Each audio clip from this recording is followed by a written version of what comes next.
Going live. What's up, guys? It's Garage Goons, episode 25. And you already know what show this is. The most trash show on YouTube.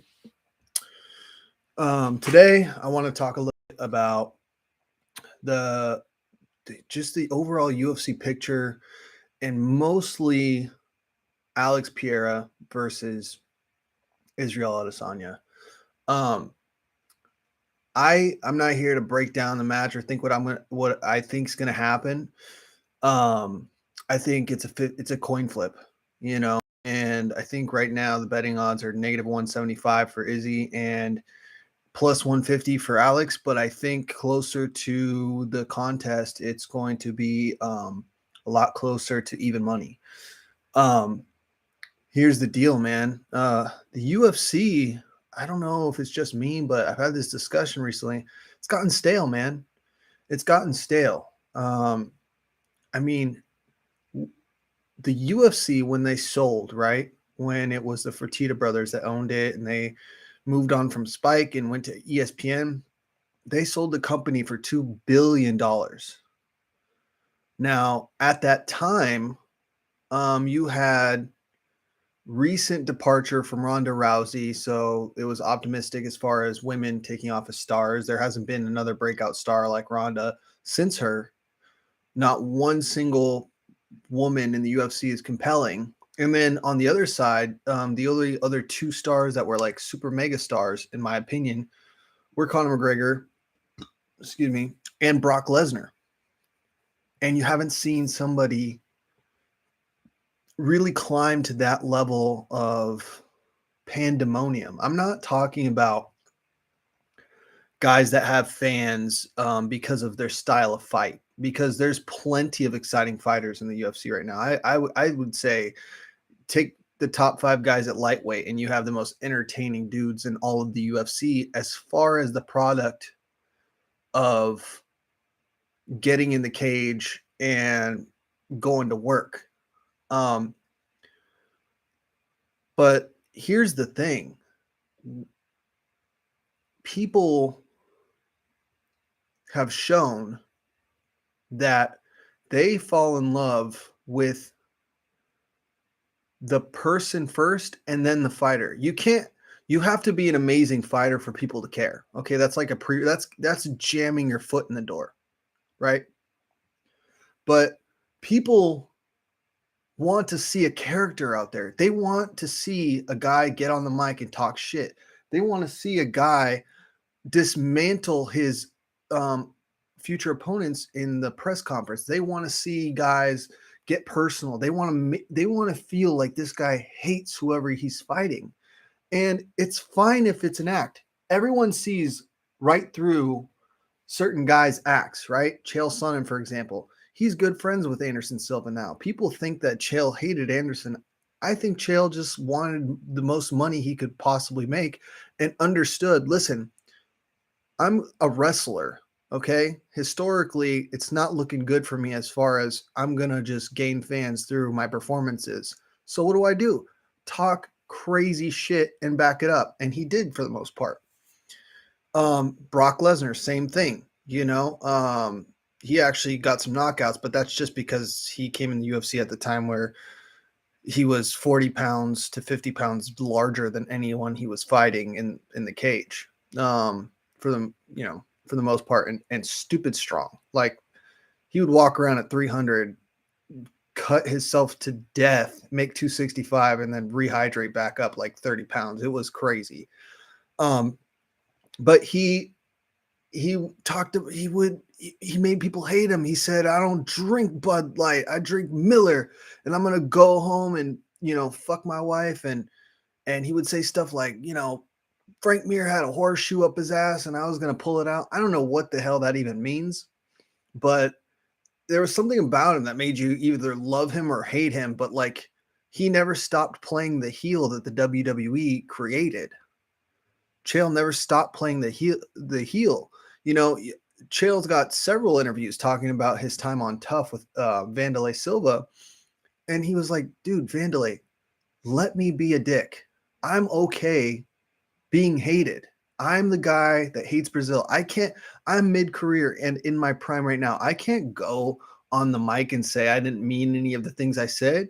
I'm going to save that shit for retirement. As of right now, I'm the big American dummy, right? That talks a lot of shit and thinks that he's the best thing since sliced bread. You know what I'm saying? That's my role.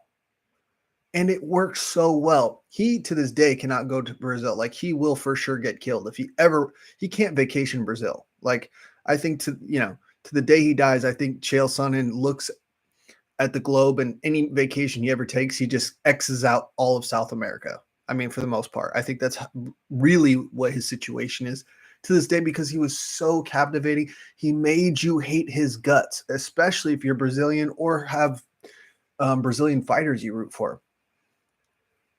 Who's that guy now? Who is that guy now? And I know everyone's like, oh, that's easy. It's Conor McGregor. Well, is it? What have you heard from Conor lately? Some tweets? Dude's been losing fights for half a decade now. We don't like it, but if we're being honest, he fought a Donald Cerrone that Dana White was begging to retire a few fights ago. But the only reason why he didn't force him to is because he's a big pay-per-view draw and guys love Cowboy. But outside of that, he's just been taking L's. I mean, look at the guy's highlights. They're showing stuff from 2015. Like when they're hyping up a Conor fight, they're not using recent highlights. They're using stuff from like 6-7 years ago. So when you consider that, who is that guy or girl now? No one is elite and getting on the mic and being charismatic at the same time, except you can make an argument for Izzy Adesanya. Now, the easiest way to do it is be the heel, be the bad guy. People love to watch a bad guy. Why? Because you love to be there to see them lose. It's the genius behind Floyd Mayweather. It was the genius behind Muhammad Ali. A lot of people think, well, Muhammad Ali, everyone loved him. Not at the time. People wanted to see him lose. They said, oh, he talks too much. Just get in there and box. Look at this loud, black guy, he should know his place, all this stuff. And he refused. And eventually he started out the villain and he became everyone's hero. And, I think Muhammad Ali understood, like, hey, if I'm charismatic, I'm going to divide the room. But out of 100 people, if 50 like me and 50 hate my guts, 100 people are going to tune in. No one's hearing what I'm saying and thinking, yeah, maybe I'll watch a fight. No, you wanted to see that fight. And I think that maybe Israel Adesanya is the closest thing we have to that right now, who is both elite, he's a champion, and charismatic. We don't have that right now. We have a bunch of DIY, bring your lunch pail to work, come early and finish late type of guys. Justin Gaethje, one of my favorite guys to watch, but he's not great on the mic.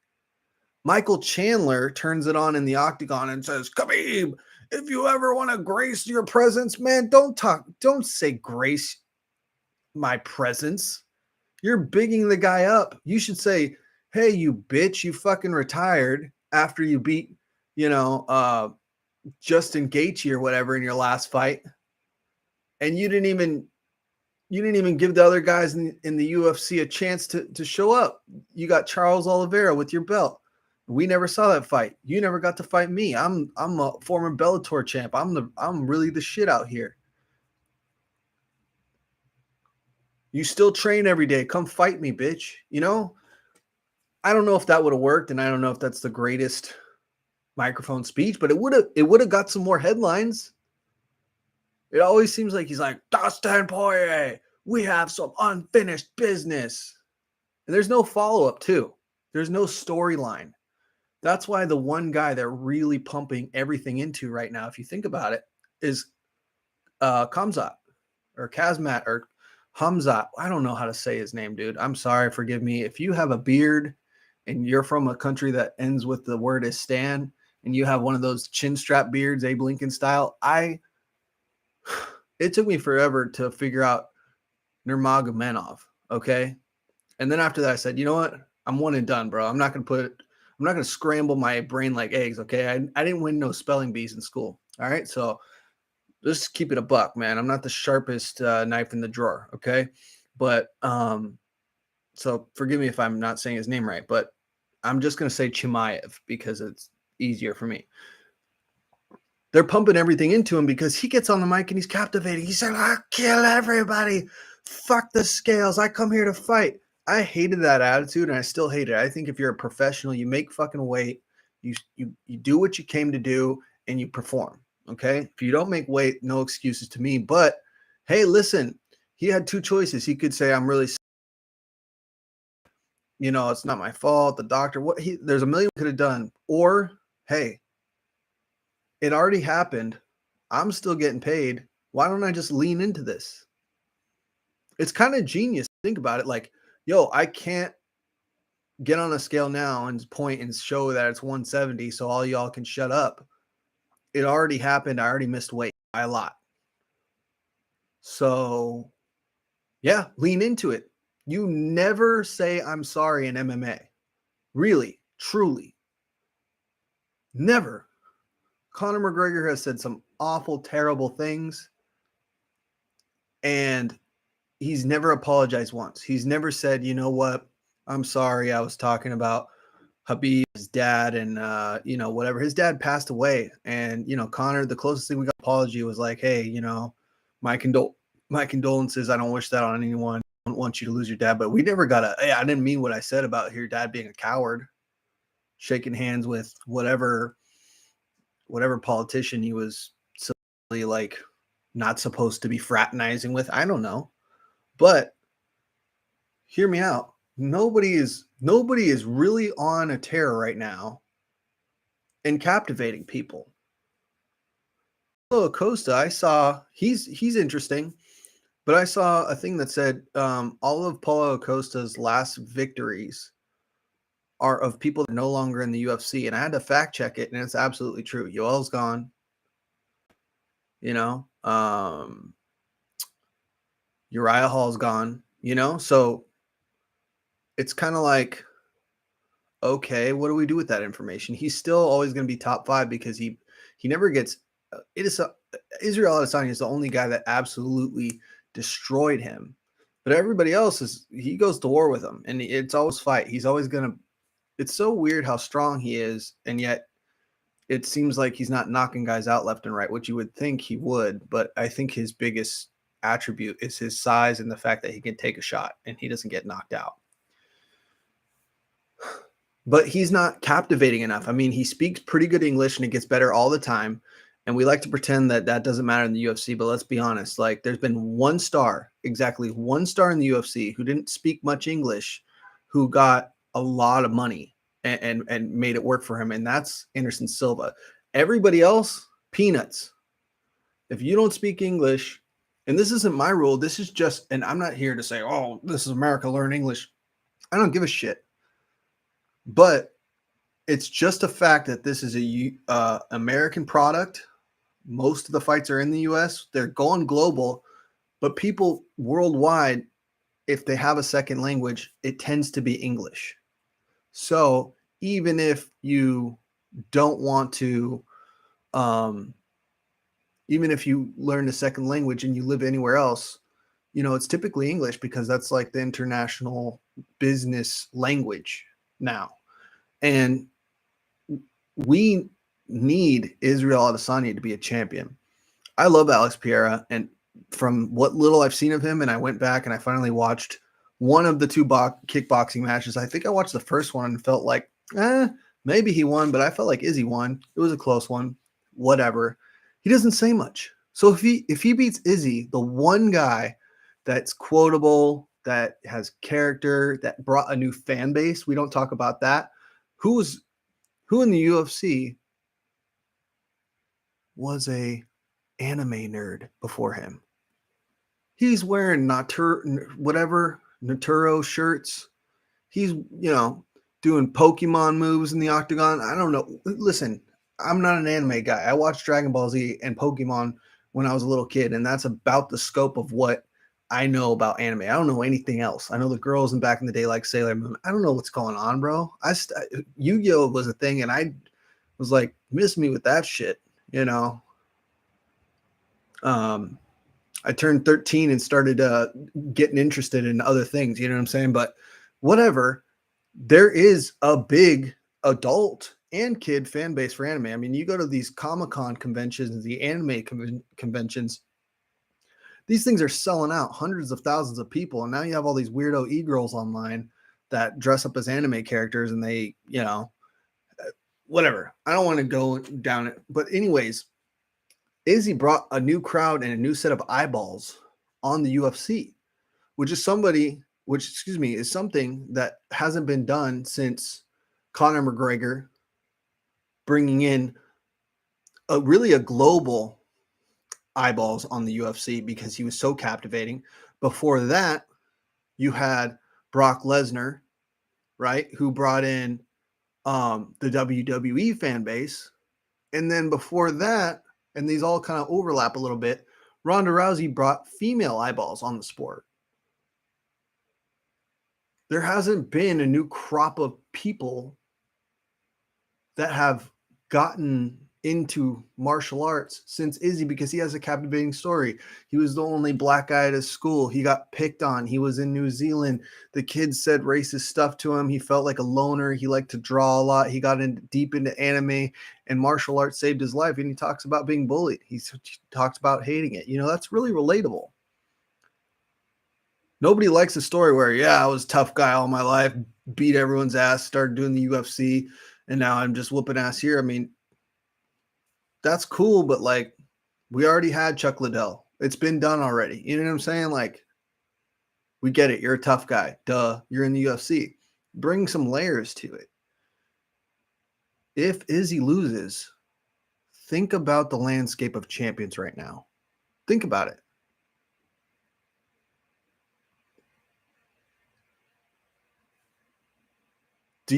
Are you captivated by Amanda Nunez or Esparza on the mic? Are you captivated by, you know, who else is a champ? Aljamain on the mic. Is he saying stuff that's really grabbing you, that's making you either love or hate him? Are you really into Islam Makachev? Bring short guy up here. That's all you got, short guy? Oh man, I would have said, come up here, you fucking midget. I'll smack the dog shit out of you. You're in big boy territory now. I walk in here about 180 pounds after I rehydrate. How about you? You know, I can punch you from across the ring. I could hold your head like this, little boy. Fire something up. I mean, to his credit, his English is, getting better and better and better. And I'm sure we'll get really good quotes from him along the way. Khabib was accidentally funny all the time, dude. This is number one bullshit. That was, oh my God, bro. When he said that, I was crying laughing.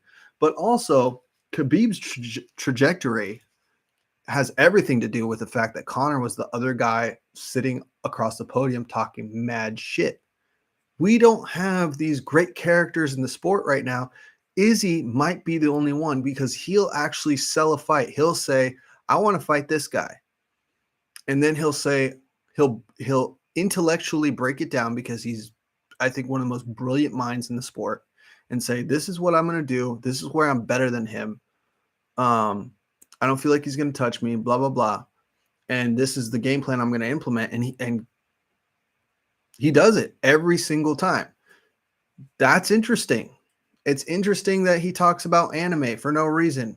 Most UFC guys don't care, but there's a few people that probably said, hey, who's this guy that's really amazing at fighting and gets a lot of inspiration from cartoons he watches? That's cool to some people.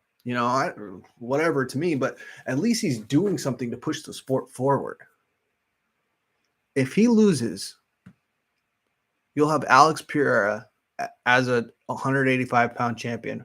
Right now at 205, it's coming down to 41-year-old, okay, Glover Teixeira, who he's just leftovers of he's the girl at the dance that's good looking, but for whatever reason just didn't get asked there by the guy she wanted, or whatever, whatever analogy you want to come up with. We've seen him get beat by Rumble, we've seen him get beat by Bones, and we've seen him get beat by Daniel Cormier. So we kind of know, like, I'm watching this and this guy's phenomenal, but he's only there because all the best guys left, right? That's not really compelling. And then Yuri Prohaska, okay, the biggest headlines I saw on him when he had all the opportunity in the world, okay? He had all the opportunity in the world to call his own shot. He finished a fight with Glover, and I know that Glover was winning the whole time. But anytime you finish a fight, you say, hey, man, I got you to tap out. What are we talking about here? You quit. On to the next one. He could have called out Magomedov or whatever that dude's name is. So again, I'm sorry, man. These Dagestani dudes, I just rough names, okay? He could have called out a whole bunch of dudes. He could have said, Anthony Lionheart, what you doing? He could. The division's so scrambled and uninteresting right now. The guy he could have called out doesn't even have to be coming off of a win. But all we get with headlights from Yuri is he got tested 27 times in a month from USADA, which is kind of weird to me. It's like, at that point, it's like, hey, bro, you want to sleep in the guest room? I'll be at my house tomorrow as well to pee in the cup. All right. Like, it's supposed to be surprise random testing, not everyday testing. 27 times in a month. That's crazy. Okay. But that's a headline. Is that interesting to you? Is that, wow, now I'm a big fan of this guy. He passed 27 tests. Kind of lame to me. It's a headline, but it doesn't make me any more or less of a fan of him. And then the other thing was he cut off his ponytail. Are we getting all jazzed up? Are we getting all excited for him to see his new haircut when he comes in the octagon? There is nobody that's interesting at champion or in the top 5 anywhere right now, except for maybe Sean O'Malley and Israel Adesanya. And we know O'Malley's the truth because, he probably did get away with one against Jan, but the fact that he competed the whole time and had his own highlights and has a legitimate argument that he did more damage in that fight and therefore won, he's interesting because he's a character. He has got a real interesting, he's good on the mic. He does good interviews. He talks good enough shit. It's not compelling, but it is kind of sarcastic and funny, and he's really good at getting the other guys mad at him. When Peter Yan, when they translated, look at this guy, I don't have to listen to him, he looks like a Russian street whore, that was fucking funny, but I don't think he would have said that to anybody else.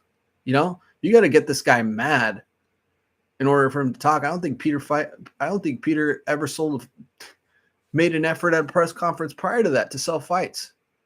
One thing we have to appreciate about, for example, a guy from yesteryear, Michael Bisping, is it didn't matter who he was fighting, okay? Even if there was no storyline, Michael Bisping would get up on stage, say some arrogant British shit, and point to your chest and do the song and dance, even if there was nothing there. He was trying to sell a fight every time. Every time. We don't have that. John Jones is on Twitter trolling Izzy, trolling, Daniel Cormier every now and then, trolling people, posting videos of him hitting mitts. That's, John's good. John could come back and be that guy. When, though? We keep hearing about the Stipe fight, and we never get a date, and I don't even know if it's ever going to happen. Francis might be out of here. He's talking about boxing. So it could be John. But then also, too, he's been fighting since like 21 years old in the UFC.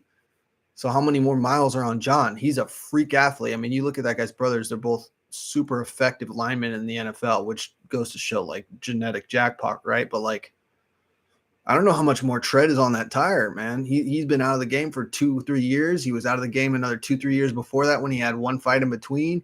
kept getting suspended. He's been the most inactive star of the UFC that I can remember. I mean, even Conor McGregor, who likes to fight and then take a lot of time off, historically, you know, is more active than John at this point. John could be that guy. I just don't know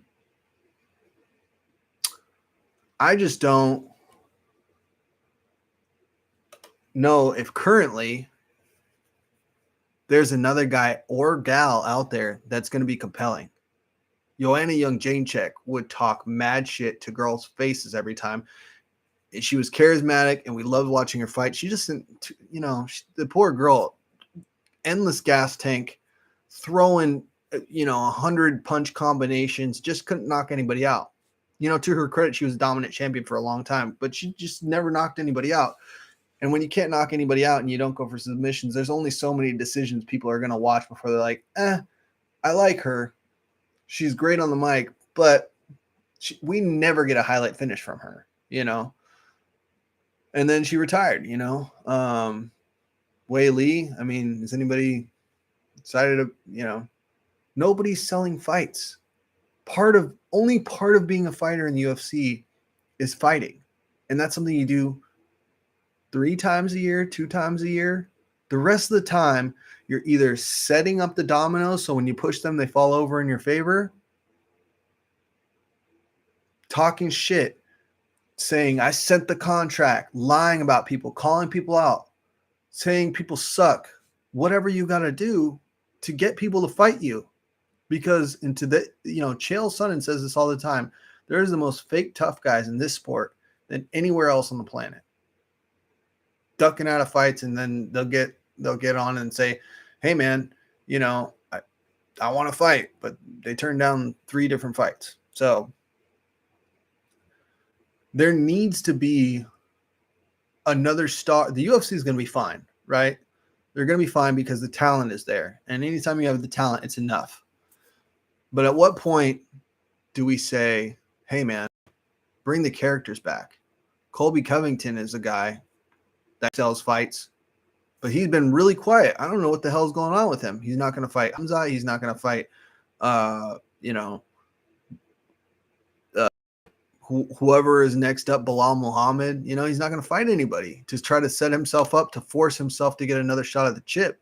And if I was him, this would definitely be the time to set it up because nobody wants to see him lose to Usman a 3rd time. It's kind of like been there, done that. Okay.